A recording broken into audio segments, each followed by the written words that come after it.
السلام عليكم ورحمة الله وبركاته. أعزائي مشاهدين ومتابعين قناتي، أهلا وسهلا بيكم في الكورة دايما مجنونة.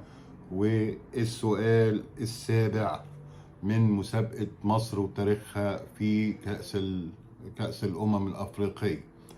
كل سؤال وكل حلقة ممكن تفوز بريسيفر معانا فول اتش دي. بنقدم 30 ريسيفر، 30 ريسيفر. دي مسابقة كبيرة.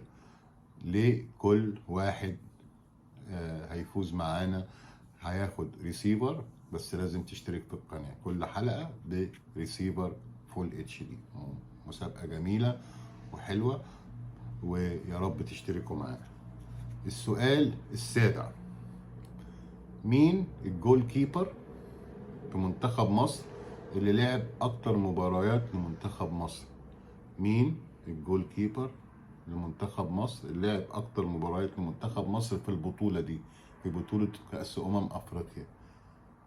مش ماتشات في كل البطولات لمصر، في بطولة كأس الافريقية. انهي جول كيبر، انهي حارس مرمى؟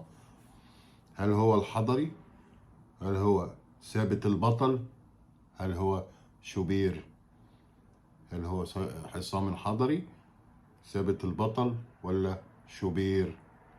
يلا عشان تفوزوا معانا بريسيفر، واشتركوا معانا في القناة. وكل سنة وانتم طيبين، ونشوفكم في الحلقة الجاية، حلقة رقم 8 ان شاء الله. شكرا.